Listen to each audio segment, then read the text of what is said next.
అందరికీ నమస్కారం. నేను యాక్టర్ సుమన్ అండి. సో, ఈరోజు ఏంటంటే మొత్తం దేశాన్ని అసలు షేక్ చేసే మ్యాటర్ ఏంటంటే మీ అందరికీ తెలుసు. మొన్న కలకత్తాలో జరిగిన ఒక ఘోరమైన రేప్, మర్డర్ కేస్ అండి. సో, నేను ఎప్పటినుంచో చెప్తున్నానండి.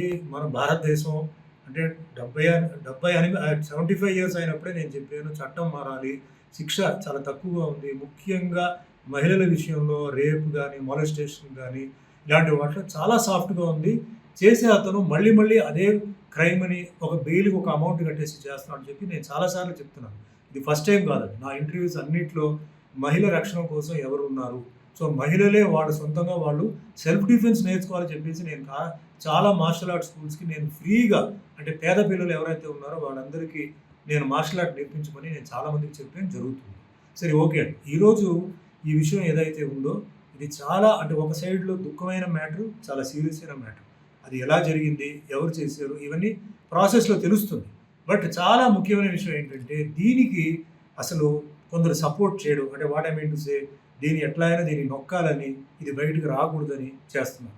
సో, దీనికి తప్పకుండా ఏంటంటే ప్రొటెస్ట్ కావాలి. సో, డాక్టర్ ప్రొఫెషన్‌కి వచ్చేటప్పుడు నేను చాలా అంటే ముఖ్యంగా నేను మీటింగ్స్‌లో మాట్లాడేది మన దేశాన్ని కాపాడుతున్న సైనికులు, ఎయిర్ ఫోర్స్, నేవీ వాళ్ళందరూ ఉండబట్టే మనం ఈ దేశంలో ఉన్నాం.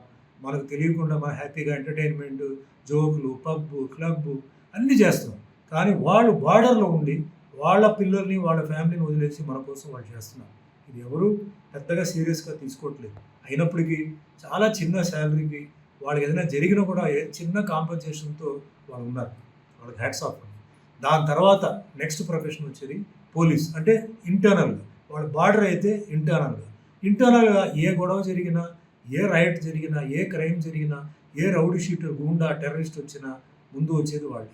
సో, వాళ్ళకి కూడా ఏంటంటే ఇదే మాదిరిగా వాళ్ళ ఫ్యామిలీస్‌ని వాళ్ళు ఎక్కడో పడేసి వాళ్ళ డ్యూటీ మీద డే అండ్ నైట్ చేసుకొని మహిళా పోలీస్ కూడా ఉంటున్నారు. అదేవిధంగా నెక్స్ట్ నేను చెప్పేది డాక్టర్లు, నర్సులండి. వీళ్ళ గురించి నేను ఎప్పటినుంచో చెప్తూ ఉంటే దీని గురించి ఎవరు పెద్దగా సీరియస్‌గా తీసుకోలేదు. కానీ కరోనా టైం వచ్చినప్పుడు వాళ్ళ ఇంపార్టెన్స్ ఏంటో తెలియదు.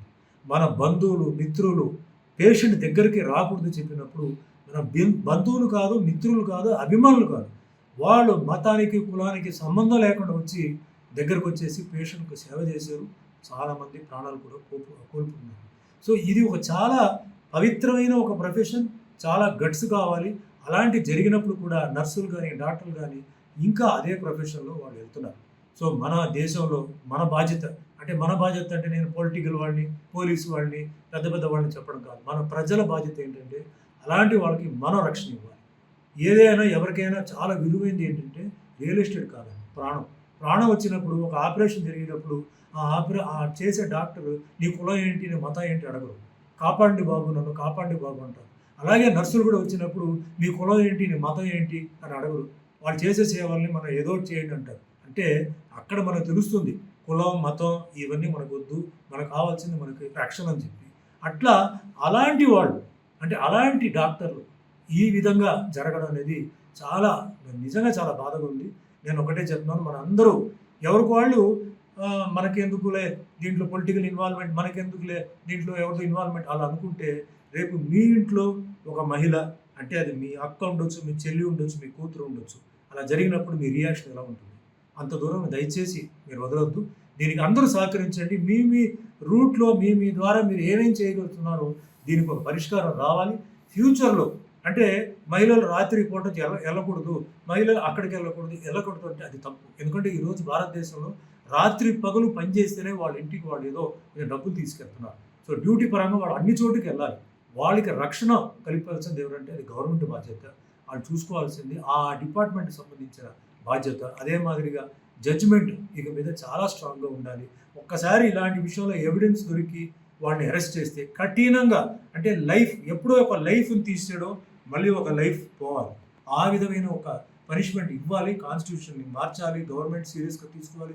మనం ఎన్ని ఫ్లైఓవర్లు కట్టాం, ఎన్ని సబ్వేలు కట్టాం, ఎన్ని కాలేజీలు కట్టాం, అది కట్టాం, ఇది కట్టాం కాదండి. మనుషులకి రక్షణ కావాలి. నేను ఎప్పుడు చెప్తుంటాను, నా పాలిటిక్స్‌లో ప్రొటెక్షన్, పీస్, ప్రాస్పెరిటీ ఇది 3 ఎప్పుడు ఉంటే దేశం బాగుంటుంది. సో, దయచేసి నా రిక్వెస్ట్ యాజ్ ఎన్ ఆర్టిస్ట్‌గా ప్లీజ్ అందరూ మీరు సహకరించండి. న్యాయానికి మనం సపోర్ట్ చేద్దాం. డాక్టర్లు అంటే దేవుడు లాంటి వాళ్ళు. ఎందుకంటే అంతకన్నా బెటర్ ప్రొఫెషన్ అంటే నేను చెప్పను. అదే మాదిరి సాక్రిఫైస్. ఎందుకంటే మిలిటరీ పోలీస్ అంటే అసలు అంటే శత్రువు ఎవరో కనబడుతుంది.